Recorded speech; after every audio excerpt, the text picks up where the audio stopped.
நான் engineering degree வந்து complete பண்ணியிருக்கேன். எனக்கு டீச்சிங்கில் போகணும் அப்படிங்கிற ஒரு ஆசை இருக்குது. நான் பிஎட் படிக்கலாமா அப்படின்னு நிறைய ஸ்டூடெண்ட்ஸ் வந்து கேட்குறாங்க. இதுக்கான பதில் என்ன அப்படிங்கிறத இந்த 1 மினிட் வீடியோவில் வந்து நம்ம பார்க்கலாம்.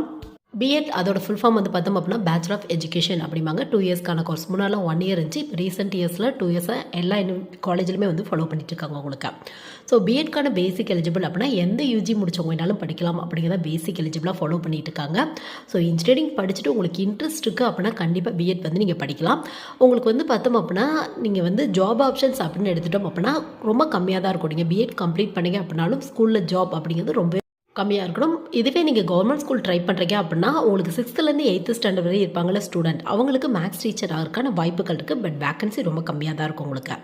ஸோ பிஎட்டா இல்லை வேறு ஏதாவது டீச்சிங்கில் போகணும் அப்படின்னா என்ன பண்ணலாம் அப்படின்னு கேட்டிங்க அப்படின்னா பிஎட்டை விட நீங்கள் எம்ஏ எம்டெக் வந்து சூஸ் பண்ணுங்கள். உங்களுக்கு காலேஜ் லெவலில் அசிஸ்டன்ட் ப்ரொஃபஸர் ஜாப் கிடைக்கிறதுக்கான வாய்ப்புகள் இருக்குது.